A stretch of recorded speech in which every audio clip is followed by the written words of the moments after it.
He lived alone on the edge of the woods, a man who had lost almost everything until one quiet morning when a little girl wandered out of the trees and into his life. What began as a simple act of kindness would ripple into something far deeper, testing the strength of old wounds and the possibility of second chances. This is a story about unexpected bonds, the quiet power of healing, and the way love sometimes finds us when we stop looking. If you enjoy heartwarming stories that touch the soul, we invite you to stay with us to the very end. And if you haven't already, consider subscribing to the channel. Your support helps us keep sharing these meaningful tales. Now let's begin. A poor mechanic found a girl wandering alone in the woods. Then her mother arrived in a private jet. The forest had a way of holding its breath in the early morning hours, as if the world was waiting for something. Jack Turner knew that silence well. It was the sound that had kept him company for nearly 8 years. With the rising sun casting long, golden fingers through the pine trees, he loaded a bundle of firewood into the back of his aging pickup. The air was crisp, scented with damp earth and the memory of yesterday's rain. Another quiet morning, another day like the last. He slammed the tailgate shut and turned to grab his axe when something unusual broke through the stillness, a sound that didn't belong. A faint whimper. He froze. The wind rustled the leaves overhead, and for a moment he thought maybe he had imagined it. But then it came again. Soft, fragile, human. A child, Jack dropped the axe and followed the sound, his boots crunching against pine needles. The trees grew denser as he moved deeper into the woods behind his cabin. His heart began to thud louder than his footsteps, instinct overriding thought. No child should be out here, not this early, not this far from town, and certainly not alone. Then beneath the low-hanging limbs of a cedar, he saw her. A small girl, maybe 6 or 7 years old, stood barefoot in the dirt, hugging a dirty stuffed bear so tightly it looked like it might burst. Her blonde hair was tangled, streaked with leaves. Her oversized t-shirt hung off one shoulder, torn and damp. She stared at Jack with wide, terrified eyes, tears carving tracks down her dirt-smudged cheeks. Jack stopped a few feet away and knelt down slowly, keeping his voice low and calm. "Hey there, sweetheart," he said gently, like he was talking to a skittish deer. "Are you hurt?" The girl didn't answer. She just stared, silent, except for the shaky breaths. "My name's Jack. I'm not going to hurt you. You're safe now." Still no response. But she didn't run either. Jack took off his flannel shirt and extended it to her. "It's cold. You want this?" Her small fingers clutched the bear tighter, but after a moment's hesitation, she reached out with her free hand and took the shirt. He helped her into it carefully, noticing the tiny scratches on her legs, the bruises on her knees. She looked exhausted, like she hadn't slept in days. "What's your name?" he asked. The girl opened her mouth, a whisper barely audible. "Sophie." "Okay, Sophie." Jack nodded. "Let's get you somewhere warm." He lifted her into his arms, surprised by how light she was, how she clung to him like she'd known him forever. Her fingers curled into the collar of his shirt, and her head rested against his shoulder with a deep, weary sigh. As he carried her back to the cabin, Jack's thoughts raced. Where had she come from? There were no houses nearby, no trails. Kids wandered alone. His nearest neighbor lived 3 miles down the road, and that man didn't have children. Back inside the cabin, Jack stoked the wood stove and wrapped Sophie in a blanket. She sat quietly on his couch, still holding the bear. Her legs drawn up beneath her, he poured her a mug of warm milk and set it down gently in front of her. She looked at it, then at him, as if trying to decide if she could trust him. "It's safe," Jack said softly. "I promise." She took a sip, then another, and soon her shoulders relaxed just a little. Jack sat across from her, hands folded, trying to think of the right questions. "Do you know where your mom or dad is?" She shook her head. "Did you get lost out there?" A pause, then "I was sleeping. Then I woke up and Mama wasn't there anymore." Jack's heart clenched. "Did she tell you where she was going?" Sophie's lip trembled. "She was on the phone. She said something about New York. Then she cried. Then she was gone." It didn't make sense. Nothing about this made sense. Jack rose and called the sheriff's office.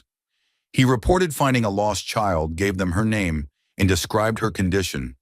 They promised to send a deputy up by noon, but until then, she was in his care. After the call, Jack returned to the living room. Sophie had curled up on the couch already dozing. Her tiny hands still clutched that bear, and her face was softer now unguarded. She looked like any little girl in the world, but nothing about this situation was ordinary. Jack leaned against the doorway and watched her breathe. He hadn't had a child in his home since Hannah. His daughter would have been about Sophie's age now. If she'd lived, if the accident hadn't taken both her and her mother in one cruel stroke of fate. A cold shiver passed through him. He pushed the memory away. This wasn't his child. This wasn't his second chance. This was a lost girl, and she needed help, not ghosts. Still, something about her tugged at a thread deep in his chest, the way she'd clung to him without hesitation. The way she looked at him like she expected him to make the world safe again. Jack sat down nearby, not taking his eyes off her. He'd promised himself he wouldn't get close to anyone again. Not after losing everything, but this little girl had walked out of the woods and into his life like a whisper from the past. And life, as Jack Turner would soon learn, was about to change in ways he could never imagine.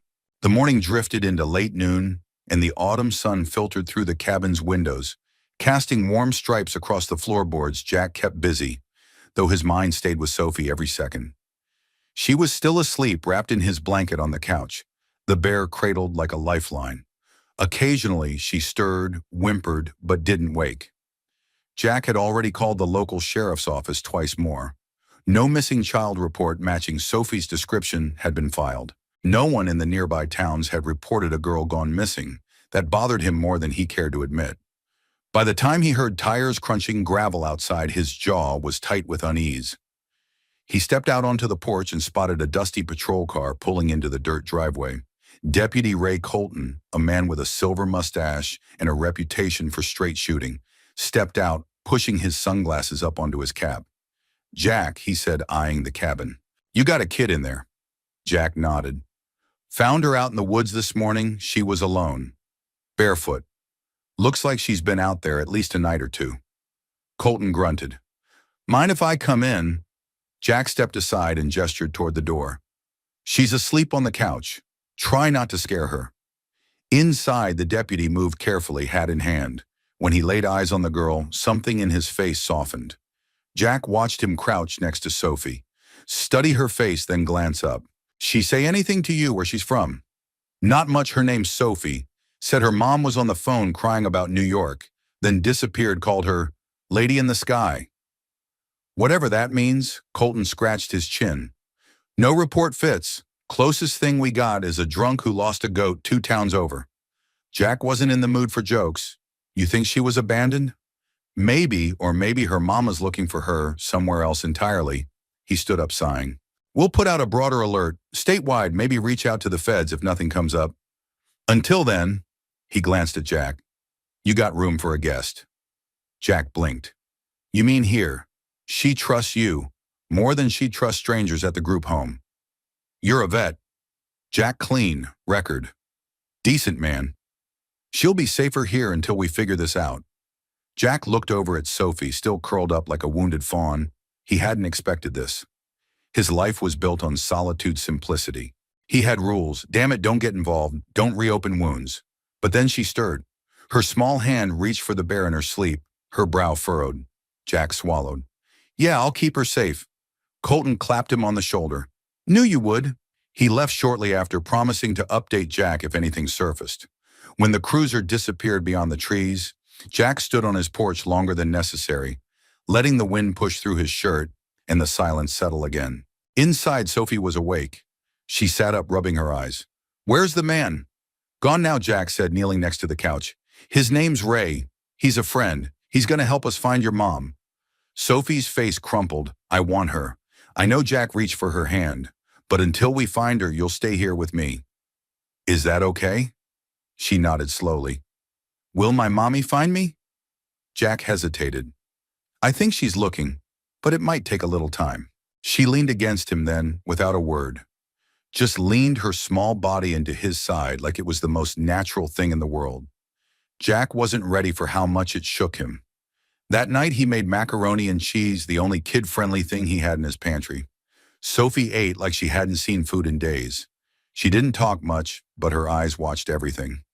His movements, the flicker of the fireplace, the way the old clock ticked in the corner. Every so often, she'd glance at the window like expecting someone to knock. Jack found her an old quilt and tucked her into the spare room. It had once belonged to his daughter. He stood in the doorway, longer than he should have, watching. Sophie breathed the way her lashes fluttered against her cheeks in sleep. Before he turned out the light, she whispered, "Will you be here in the morning?" Jack swallowed hard. "I'll be right here, kiddo, I promise." In the middle of the night, the wind picked up. It rattled the windows, howled through the trees like a warning. Jack couldn't sleep. He sat by the fireplace, nursing a cup of black coffee, gone cold, staring into the flames. This wasn't just a lost child anymore. This was something bigger, something that felt too precise to be chance. The next morning he woke to find Sophie already awake, curled up in his work shirt, like a blanket, watching the fire with wide eyes. "I had a dream," she said softly. "Yeah, I was flying." He smiled despite himself. "Sounds nice. I was flying in a big plane. And Mama was there. But she was crying." Jack's heart twisted. He wanted to tell her everything would be fine, that her mother would come soon, that it would all make sense. But life had taught him not to make promises he couldn't keep. He just said, "You hungry?" She nodded. He got up and headed to the stove. But before he could crack the first egg, a low rumble echoed outside. Not a car, not thunder. Something bigger. Jack stepped to the porch, and his blood ran cold. A private jet was circling low overhead. The sound roared across the sky like an approaching storm. Jack stood on the porch, coffee mug in hand, eyes fixed upward as the sleek jet made a slow circle above the tree line. It didn't belong here. Planes like that were built for cities, glass towers and penthouse landings, not the pine-choked ridges of northern Vermont. It wasn't a coincidence. Not this time. Behind him, Sophie pressed her face to the window, her eyes wide. "It's her," she whispered. Jack turned. "You mean your mom?" She nodded, then clutched the edge of his shirt like an anchor. She came back. He wanted to believe it. God, part of him needed to believe it for her sake. But in Jack's world, people didn't always come back. Sometimes they stayed gone. The jet circled once more before veering south. It didn't land, just vanished into the clouds. Sophie's face fell. "Maybe they were looking," Jack said gently, crouching down. "Maybe they saw where we are now." She didn't speak, just leaned into him like she had that first day. And again, Jack felt that hollow ache deep in his chest. Something equal parts grief and longing, like a wound, healing slow. That afternoon, Deputy Colton returned. "No hits yet on the report," he said, glancing toward the house. "But I got word from FAA logs. Private jet requested clearance to fly over this area around 7:45 a.m. Manhattan registration. Belongs to one of the big fashion groups, Altair Holdings." Jack raised an eyebrow. "Never heard of them, doesn't surprise me. Not really our world. But get this, CEO's name is Elise Harrington." The name dropped into Jack's chest like a stone. He hadn't heard that name in 17 years. Not since the summer she vanished without warning. Not even a goodbye note. One moment they were talking about building a life together. The next she was gone. And now, her name was on a jet circling his cabin. Colton noticed the flicker in his eyes. "You know her?" Jack looked past him toward the trees. "Yeah, I knew her once." That night after Sophie was tucked into bed, Jack went to the old cedar chest beneath his bedroom window. He hadn't opened it in years. Dust coated the brass latch like time itself had been trying to forget. Inside were faded memories, photos, handwritten notes, a cracked leather journal, and at the bottom a letter never sent Elise. He sat on the edge of the bed and let the memories pour in. They'd met during one of the last good summers of his youth. Jack had been 24, working as a roadside mechanic on Route 2, sweating under hoods in the Vermont sun. Elise had come through in a cherry-red convertible that overheated near his shop. She was unlike anyone he'd met, smart, sharp-tongued, always looking like she didn't belong in a town of 900 people. But she stayed for weeks, said she needed a break from city life, said she liked the quiet, liked him. They'd spent evenings walking the ridge, watching fireflies blink into the dusk. He'd shown her how to fish. She'd read him poetry, and for a time it felt like maybe opposites didn't just attract, they saved each other. But then one morning she was gone. Her number disconnected. No word, just vanished like a ghost with perfume on the wind. Jack folded the old letter carefully and put it back. He didn't know what scared him more, that she might really be the woman on that jet, or that she might have a child who looked an awful lot like her. The next morning brought rain. Jack stood at the stove, scrambling eggs, when he noticed Sophie looking at a photo on the mantel. "That's my wife and daughter," he said quietly. Sophie blinked. "They don't live here." "No," Jack said, the words thick in his throat.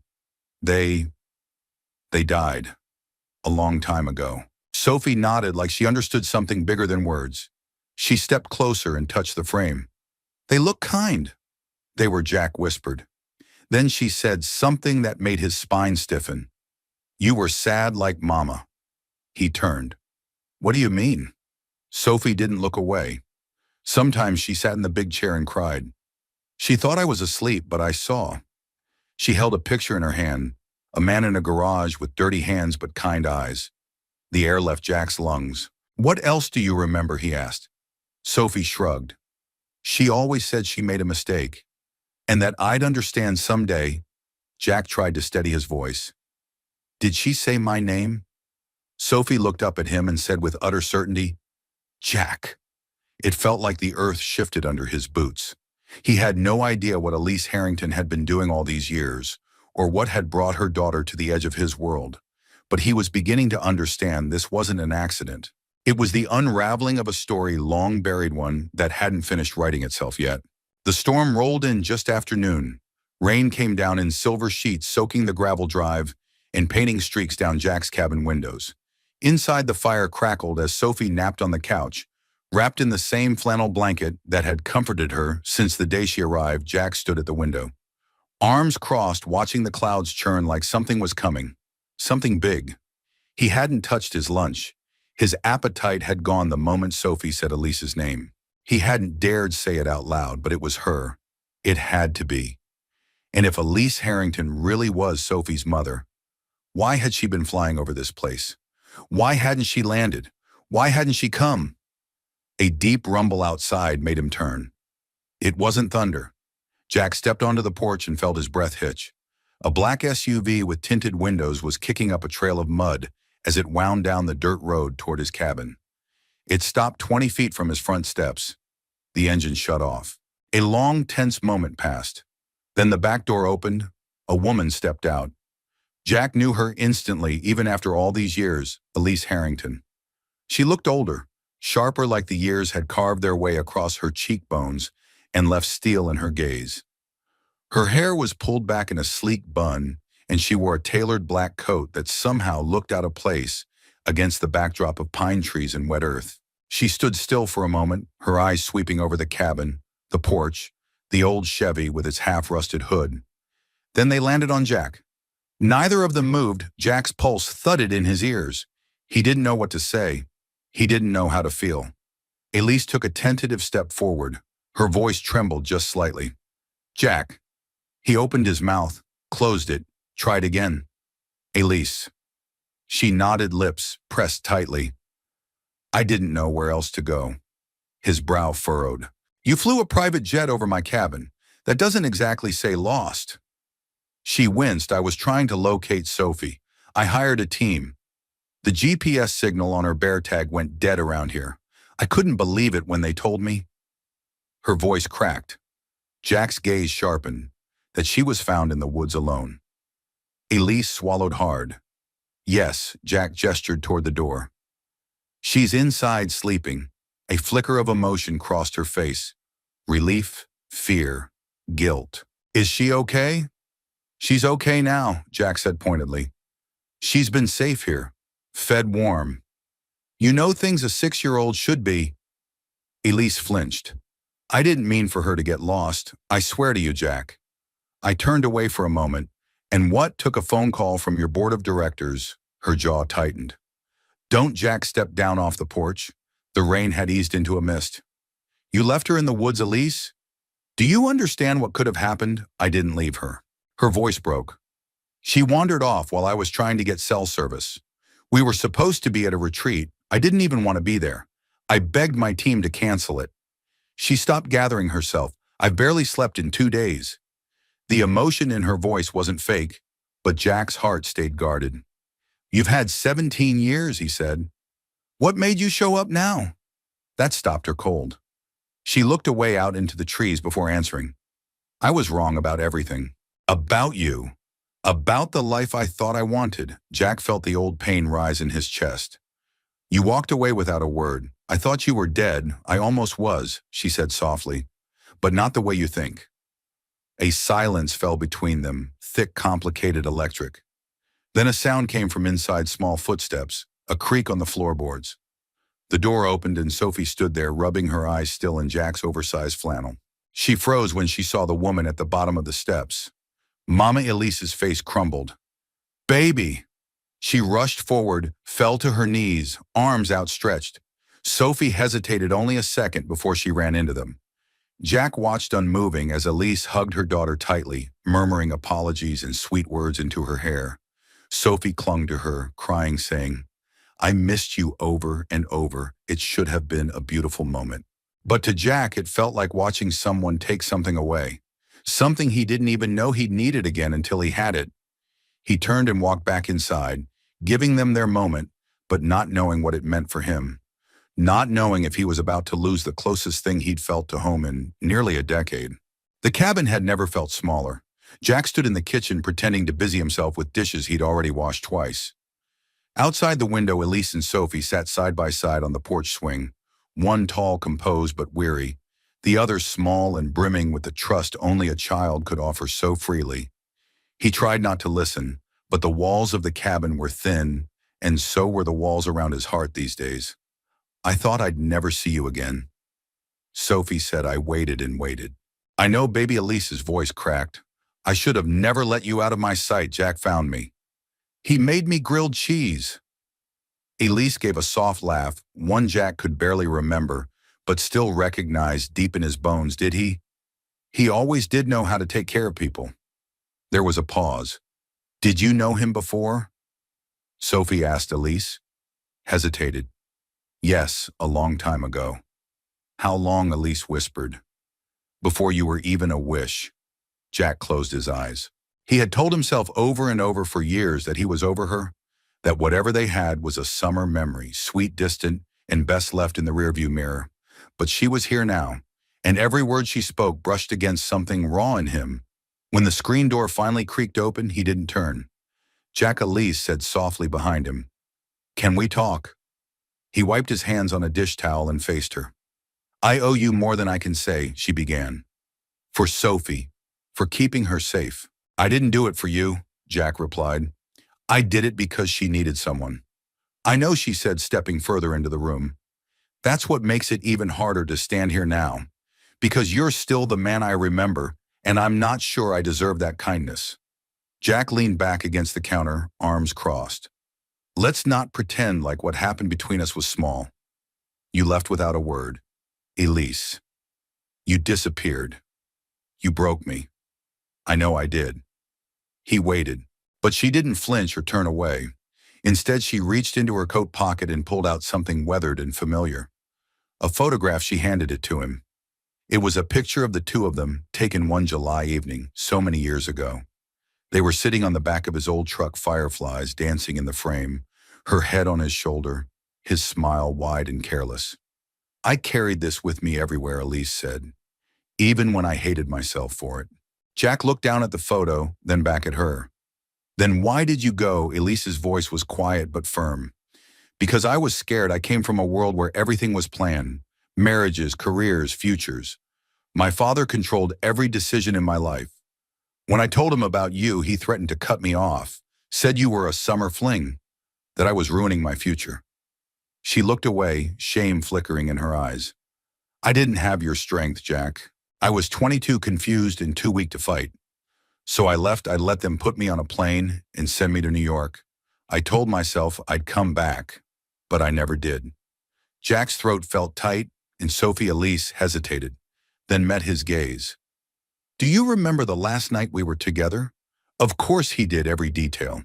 The sound of crickets outside, her laugh against his neck, the promises they made in the dark.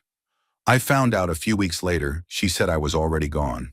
I thought about telling you, but I was ashamed. I didn't want you to think I was using it as a way to get you back. Jack stared at her, the room spinning slightly. So, she's mine. Elise nodded, eyes wet. Yes, silence. Heavy, electric, unbearable. He set the photo on the table with a shaking hand. I lost my daughter Elise, he said quietly. She was 4, and then my wife 6 months later. After that, I didn't let anyone in again. I know, she whispered. I read about it. I never stopped. Watching from a distance, I saw your garage fire. The obituary, I wanted to reach out so many times, but I was a coward. Jack couldn't look at her. Every nerve in his chest felt exposed. You brought a child into this world, he said, voice rough, and let her grow up without her father. And that's why I'm here, Elise said, stepping closer. Because I don't want to lie anymore. Because you deserve to know her, and she deserves to know you. Outside, Sophie's laughter rang out as she chased a falling leaf across the porch. Jack looked toward the sound and felt something in his chest break open, like the first warm day after a long, brutal winter. He turned to Elise. What now? Her voice was steady. I want to make this right. I don't know what that looks like yet, but I'm willing to try. If you are. Jack didn't answer right away, but he didn't walk away either. And for now, that was enough. The late autumn light faded early, leaving a golden haze hanging in the trees as dusk fell gently over the cabin. The rain had moved on, leaving the scent of wet earth and pine needles in its wake. Jack stood on the porch watching the smoke curl up from the chimney, his hands shoved deep into the pockets of his flannel shirt. Behind him, Elise was laying out dinner, her gesture of thanks she'd insisted. She'd unpacked a small crate from the SUV filled with ingredients Jack hadn't seen in years. Garlic rosemary, chicken red potatoes, fresh green beans. The smell of it wafted through the cabin, unfamiliar, yet somehow comforting. Inside, Sophie was setting the table, her tiny hands arranging mismatched plates like it was the most important job in the world. Jack stayed outside a moment longer, grounding himself. So much had changed in 48 hours. The woman who had once vanished without a trace was now inside his home, cooking dinner, laughing softly with their daughter.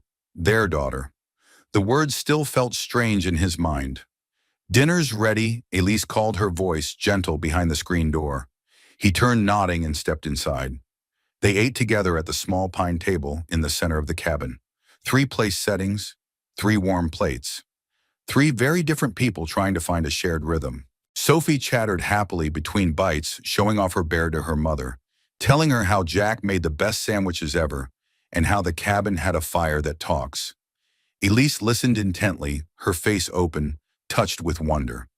Jack watched her as she tilted her head at Sophie's stories, smiling the kind of smile he hadn't seen in years. Soft, unguarded, full of something fragile and real. After dinner, they moved to the fire. Jack added another log to the flames while Elise helped Sophie change into pajamas. When they returned, Sophie curled up with her bear in Jack's armchair, eyelids drooping. I don't want to sleep yet, she murmured. Then you don't have to, Elise said, sitting beside her. Jack lowered himself into the chair opposite them, unsure where to rest his gaze. Elise looked different here. The woman he'd glimpsed in magazine articles and television interviews was polished, powerful, a portrait of ambition. But this Elise, sitting barefoot in his flannel blanket, hair loosened around her shoulders, was the girl he remembered. The silence between them wasn't tense now, just full. After Sophie finally drifted off, Elise stood and tucked her into the guest bed. Jack watched from the hallway, a knot forming in his chest. When she returned to the firelight, she was quiet, thoughtful. She talks about you like you're the hero in a storybook, she said softly. I didn't expect that. I didn't expect her, Jack replied. Any of this, she doesn't open up easily. Elise continued. She's always been quiet, wary of strangers, but with you it's different. Jack shrugged. Kids sense what's real. A long pause. I wanted to ask. Elise folded her hands in her lap. Can we stay the night? Jack raised an eyebrow. Here she doesn't want to leave. And I don't want to pull her away from the first place she's felt safe in days. He looked at her carefully. And what about you? You used to hate the woods, Elise smiled faintly.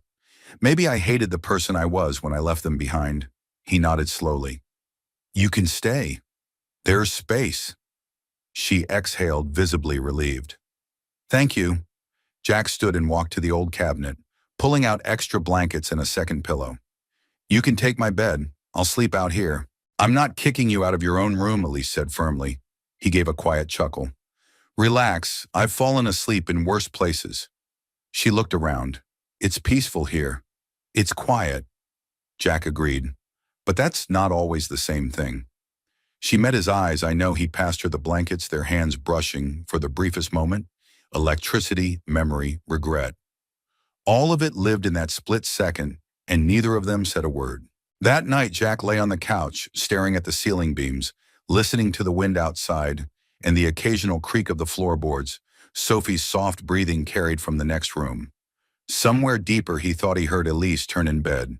He closed his eyes and for the first time in years didn't feel entirely alone. He dreamed of fireflies and soft laughter, of summer grass and the smell of her perfume. He dreamed of Sophie, older now, strong and smiling, laughing between them. When he woke, the fire had burned low, but the warmth still lingered, and so did something else, hope. The sun crept over the horizon, bathing the cabin in a soft amber glow.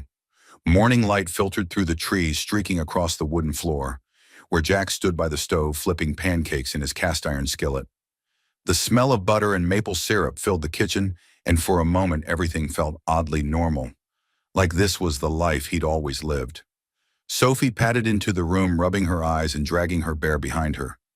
Is it Sunday? Jack smiled. It's Tuesday. Pancakes are Sunday food. Then today's a Sunday, kinda Tuesday. She giggled and Jack caught the faintest reflection of Elise's smile in her expression. Moments later, Elise entered the kitchen dressed in one of Jack's flannel shirts and a pair of leggings pulled from her travel bag. Her hair was still damp from the shower and the sharp CEO edge she wore like armor had softened. Jack slid a plate onto the table without a word. She paused, touched. Thank you. They sat together, the three of them eating pancakes while morning birds chirped beyond the window. No lawyers, no cameras, no deadlines, just syrup and laughter, and the clink of forks on ceramic. Elise sipped her coffee and leaned back in her chair. I've been thinking, she said gently, eyes fixed on Jack. About what's next. Jack didn't look up. What do you mean, Sophie? She said. She doesn't want to leave here. And frankly, I don't either. That made him pause. She continued carefully. But I have a life back in Vermont, responsibilities. A company, people counting on me. I can't just drop everything and live off grid. Jack finally looked at her. No one asked you to. I know, Elise replied. But what if I'm asking you? Jack furrowed his brow. I have a home. A big one, she said. Too big, if I'm honest. There's a guest house on the property. It's private, detached. You'd have your own space, but close enough that Sophie could still see you every day. Jack stared at her, stunned. You're asking me to move in, he said slowly. I'm asking you to be part of her life, not just today or this week. For good. Jack leaned back in his chair, unsure how to breathe. Elise's voice softened. I don't expect you to jump into something you're not ready for, but she needs you, and maybe so do I. He looked over at Sophie, who had climbed into the windowsill and was humming to herself, tracing a shape in the condensation with her finger. His throat tightened. You've had 17 years to change your mind? I didn't just change my mind, Elise said. I changed my life. And finding her with you, seeing how she looks at you, I know it wasn't an accident. Maybe I wasn't strong enough to stay back then. But I am now, Jack. Exhaled slowly. I'm not good in cities, he said. I don't like being surrounded by noise and glass. I fix things that break. I talk to engines better than I do. People, Elise smiled. That's why the guest house is perfect. There's a detached garage. You could set up your own shop. Take whatever work you want on your terms. No one would bother you. And this isn't out of guilt. No, she said firm. It's out of love and respect for Sophie and for you. He rubbed the back of his neck, still wrestling with the weight of it all. The offer, the years, the hurt, but also the chance. A chance to be needed again. A chance to be wanted. I'd need a few days to close up here, he said slowly. Shut down the old shop. Pack up the place. Her eyes lit up, but she said only, of course. Later that day, Elise took Sophie for a walk in the woods. Jack stayed behind, standing in the middle of his workshop with the door wide open. Tools hung in neat rows, dust motes floating through the golden light that streamed in. It smelled like oil and cedar and memory. He walked to the workbench and picked up a small wooden toy car, half-finished, long forgotten. He'd started it after the accident, in one of those long nights when he couldn't sleep. It was for no one in particular, just a way to keep his hands busy when his heart couldn't be. He turned it over in his fingers. Now it had a purpose. He set it gently into a box and began gathering the rest. By sunset, Sophie was asleep in the SUV's back seat, and Elise was helping Jack load the last box into the bed of his pickup. Her breath formed faint clouds in the cooling air, and her hair was tousled from the wind. Jack stood beside her, arms folded the last of the daylight, casting long shadows across the gravel. "You sure about this?" she asked. "No," he admitted, "but I'm sure about her." Elise looked at him, eyes full of something unspoken. Then she nodded. And for the first time in nearly 2 decades, they pulled out of the woods not as strangers, not as memories, but as something brand new. The drive to Elise's estate was longer than Jack had expected. They passed through winding back roads over rolling hills and past sprawling farmlands touched with the soft blush of late autumn. Sophie slept for most of the ride, her head resting against Jack's arm as he drove behind Elise's SUV in his old pickup, rattling but determined. By the time they reached the gates, dusk had begun its slow descent. Elise's house came into view like something from a dream. A stately stone home with ivy climbing its eastern wall, surrounded by manicured hedges and golden-leafed oaks. The driveway curved gently to the front, then split off toward the guest house nestled further back, framed by dogwood trees and a long view of the hills beyond. Jack parked in front of the smaller structure. It was modest by comparison, but still impressive. A 2-bedroom cottage with wraparound porch, pale blue shutters, and a detached garage to the side. The garage's bay door stood open, revealing a clean, empty workspace and a small office loft above it. He stepped out of the truck and took a long look around. This wasn't his world. It smelled of lavender instead of grease, wind chimes instead of wrenches, and yet it wasn't unwelcome. "Still time to run," Elise said. Behind him, her tone light but careful. Jack turned to find her watching him. Sophie now perched on her hip, half awake, and blinking against the soft evening light. Jack gave a small smirk. "And missed the chance to ruin all your landscaping?" Elise laughed, and Sophie, now more alert, wiggled down from her arms and ran to Jack, wrapping herself around his leg. "Is this your house?" Jack looked down at her. "It's ours for now. What do you think?" She scanned the porch, the flower beds, the little rocking chairs by the steps. "I think it needs a dog." Jack chuckled. "We'll put that on the list." The first few days passed quietly. Jack worked from morning to dusk in the garage, slowly transforming the sterile space into something more familiar. Tools lined on pegboards, an old bench in the corner, even a battered radio that refused to play anything newer than the 80s. He kept the garage doors open, letting in the breeze the scent of pine and fresh-cut grass, the faint laughter of Sophie as she ran across the backyard chasing falling leaves. Elise, true to her word, gave him space. She spent most of her hours in a small home office off the main house, fielding calls, reviewing designs, and occasionally stepping out barefoot to bring him iced tea, like they were 2 people who had done this their whole lives. But Jack knew this world wasn't as calm as it looked. Not underneath one afternoon while fixing a faulty starter on an old Harley that had been left behind by the last guest. Elise wandered into the garage and perched on a stool nearby. "You always look better with grease on your hands," she said. Jack raised an eyebrow. "Most women prefer cologne and pressed shirts." Elise shrugged. "Most women don't know what they're missing."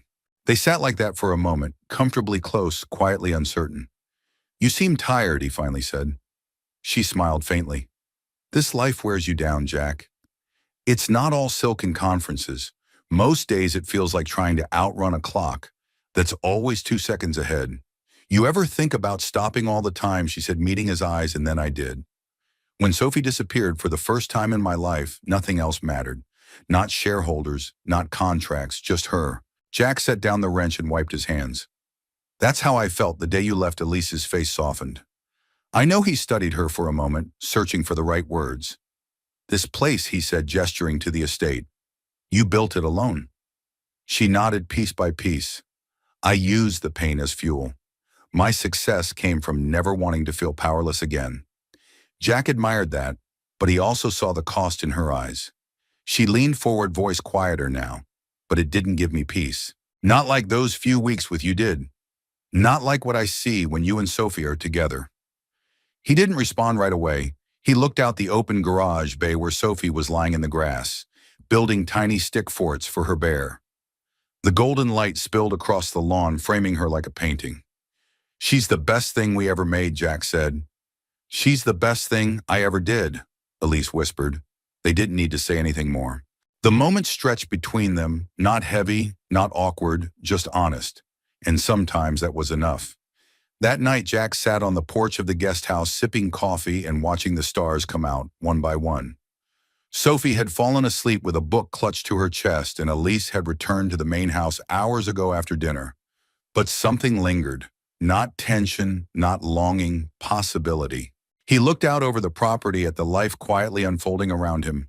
A girl rediscovering joy, a woman reclaiming parts of herself, and a man learning how to live again. And for the first time in years, Jack Turner wasn't counting the days, he was simply living them. The wind had shifted.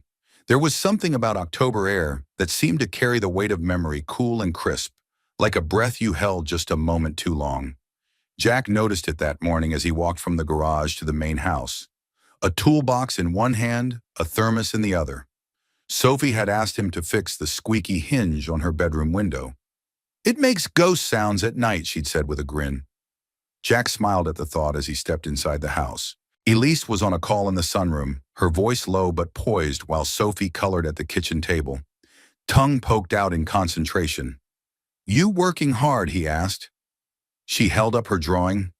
"It's you and Mama, and me and the dog we're going to get when you say yes." He chuckled. "So it's my call, huh?" "Uh-huh." He ruffled her hair and headed upstairs. The room hadn't changed much since the first day he saw it. A small bed, a bookshelf filled with fairy tales, and now the family of stick figures on the wall proudly taped in place. Jack got to work on the window. The hinge was minor, just needed oil and a little tightening. But as he leaned down to check the baseboard, something caught his eye, a drawer slightly ajar. He hesitated, then pulled it open gently. Inside was a small stack of papers, some receipts, a few old birthday cards, but one envelope stood out, a little thicker. Cream-colored. Handwritten. His name was on the front. He stared at it, heart thudding. The ink had faded slightly, but the loops and strokes were unmistakable. It was Elise's handwriting. Jack sat on the edge of the bed and opened it slowly. "Jack, if you're reading this, then I've either been braver than I expected or careless enough to leave this behind. There hasn't been a day I haven't thought of you. Not one. I've tried to write this letter 100 times, but nothing ever felt right. How do you explain a disappearance, a betrayal? How do you say I'm sorry in a way that fixes what's broken? You once told me that the hardest part of love wasn't falling, it was staying. I didn't understand that back then, I do now. The truth is, I never stopped loving you. I was afraid of the life we could have had, not because it wasn't good, but because it was real, and I didn't think I deserved real. I kept Sophie from you. That's my greatest shame. I told myself I was protecting her, but maybe I was protecting myself from the guilt. You're a better man than I'll ever be brave enough to ask forgiveness from. But if somehow, someday fate brings us back together, I hope you'll understand that I never stopped being yours." Elise. Jack sat frozen, the letter trembling in his hands. All the pieces he'd been trying not to look at came together like shards of glass, catching the same light. The jet, the retreat, the way she had looked at him that night by the fire. Not with guilt, but longing. She had been carrying this weight for years. He folded the letter carefully, slid it back into the envelope, and placed it where he found it. When he came back downstairs, Elise was off the phone, standing in the kitchen, with her sleeves rolled up, drying dishes. She looked up and smiled. "Did the ghost hinge behave?" Jack stepped into the room, his voice calm but deliberate. "I found your letter." Her hands stilled. Which one? He didn't answer right away. Just held her gaze. "The one you never sent," he said softly. "The one with my name on it." Elise's expression changed. Shoulders tightening, smile. fading eyes wide with unspoken apology. I wasn't ready for you to see that, she said. Why keep it? I wrote it after Sophie was born, she said. Every time I thought about mailing it, I panicked. It felt like opening a wound I'd spent years stitching shut. You never trusted me with the truth. I didn't trust myself with the fallout, she admitted. You were always solid, Jack, steady. I didn't want to be the storm in your life. Jack leaned against the counter, folding his arms. You were never the storm. You were the one who made the world stop spinning for a little while. Tears welled in her eyes, but she didn't look away. I don't know how to fix this. Jack was quiet. Then maybe it's not about fixing. Maybe it's just about showing up day by day. She let out a trembling breath. Can I still do that after everything you already are? They stood in silence as Sophie came running into the room, waving a crayon masterpiece in the air. Look, I added a treehouse. Jack crouched to examine it. Looks like a good spot to read books or hide from grown-ups when they get all mushy, Sophie said, wrinkling her nose. Elise laughed, and even Jack cracked a smile. Later that night, after Sophie had gone to bed, Elise walked with Jack back to the guest house. They paused by the porch steps, neither eager to break the quiet. I meant what I wrote, she said. Jack nodded. I know, do you believe me? He looked at her for a long moment. I'm starting to.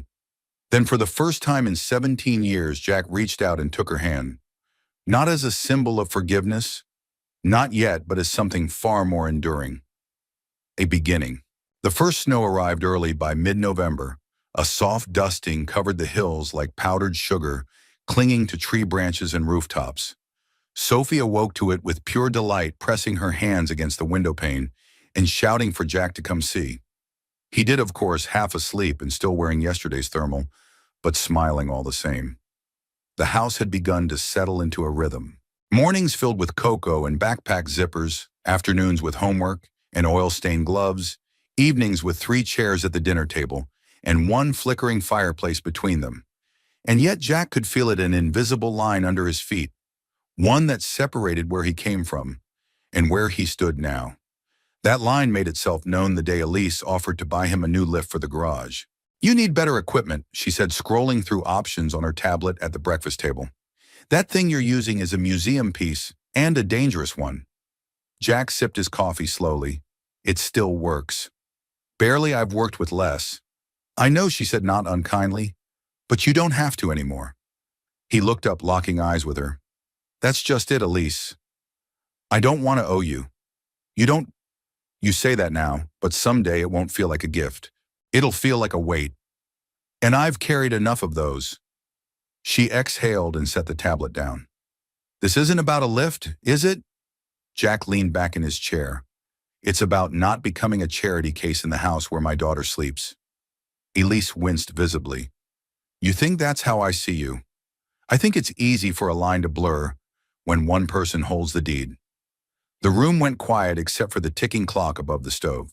Sophie, sensing the tension without understanding it, came in wearing a too large scarf and an eager smile. Can we build a snowman before school? Jack smiled, though his jaw was still tight. You bet. They bundled up and went outside. As Sophie rolled snowballs with excited squeals, Jack tried to shake off the conversation, but Elise stood by the window, watching her reflection faint in the glass, her expression unreadable. Later that night, Jack found himself alone in the garage, sleeves rolled up, grease under his nails.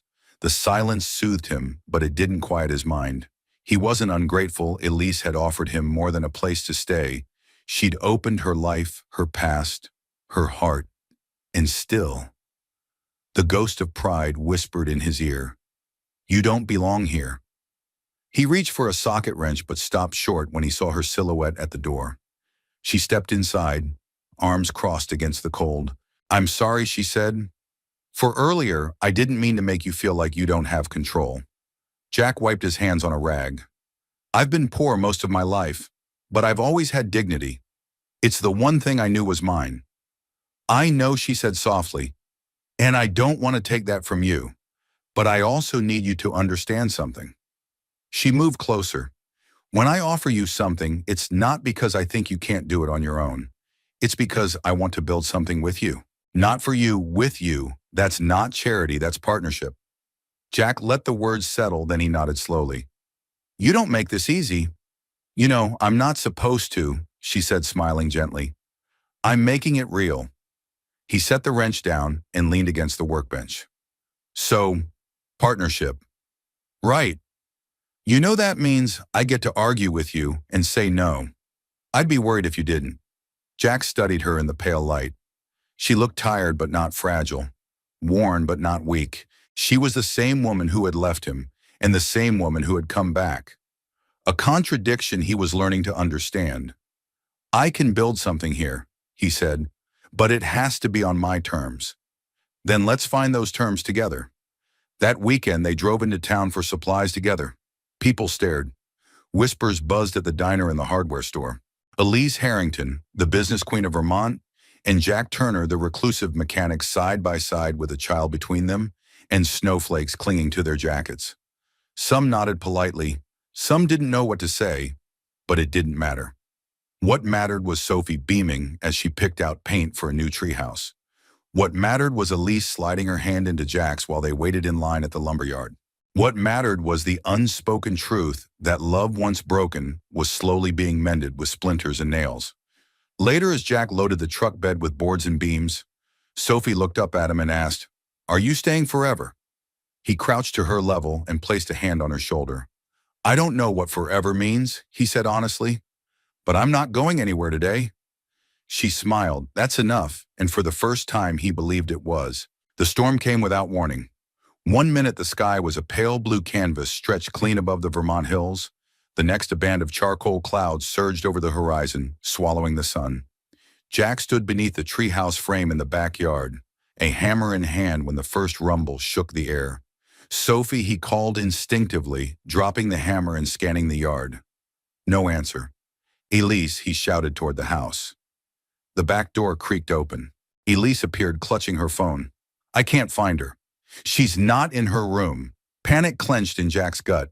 He took off at a run, boots slamming into the wet grass, eyes darting across the property. "She's not the kind of kid to wander off." "No," Elise said, breath-catching, "but she's brave. Too brave sometimes." The wind picked up, leaves scattered like confetti. As the first drops of rain sliced through the sky, Jack raced toward the edge of the woods. "Sophie," he shouted again, louder now, his voice hoarse. Somewhere far ahead he heard it, faint but clear. Help! His heart nearly stopped. He pushed through the underbrush, branches snapping beneath his boots until he reached a small clearing where the ground sloped downward into a muddy ravine. There at the base, clinging to the exposed root of a tree, was Sophie Hold. "On, baby," he yelled, sliding down the incline. She was sobbing, her arms wrapped around the root like a lifeline. Her leg was bent at an unnatural angle, her face pale with pain. "I fell," she whimpered. "I couldn't get up." Jack crouched beside her, swallowing the panic that threatened to rise. "It's okay, I've got you now. You're safe behind him." Elise arrived, breathless, soaked through her eyes wild. When she saw Sophie, she let out a strangled cry. Jack gently lifted Sophie into his arms. She winced but didn't scream. Elise reached out and brushed the girl's wet hair from her forehead, tears mixing with the rain. "We're going to the hospital," Jack said firmly. Now the drive was silent, but charged every second, a stretch of agony. Jack sat in the back seat, holding Sophie's hand, whispering calm into her ear as Elise navigated winding roads slick with rain. The ER lights glowed ahead like a beacon. Inside, a flurry of nurses and questions followed. How old was she? How long had she been outside? Was there head trauma? Any allergies? Jack answered what he could. Elise answered the rest. After x-rays and careful splinting, the doctor confirmed it, a hairline fracture in her ankle. No surgery but weeks of rest and a cast. "She'll be okay," the doctor said gently. "Kids heal fast." Jack exhaled for what felt like the first time in hours. Elise leaned against the wall, visibly shaken. "She's never been hurt like that before. She will be," Jack said, "because that's life. What matters is who's there to catch her when she falls." Their eyes met and something deeper passed between them, beyond the panic, beyond the fear. It was trust. That night back at the house, Jack tucked Sophie into the couch where they'd set up pillows and blankets for her recovery. She was groggy from the pain meds, but her hand never left his. "Jack," she murmured. "Yeah, sweetheart. Thank you for coming. I'll always come for you," he said, brushing a strand of hair from her forehead. In the kitchen, Elise stood by the stove pouring tea with trembling hands. Jack joined her, his clothes still damp, his muscles sore. "She's strong. She gets it from you," Elise said softly. "She gets it from both of us." She turned to face him, her eyes rimmed red. "I couldn't breathe, Jack. When I heard her scream, I've never been that scared. I know," he said, "I've lived through that kind of fear before."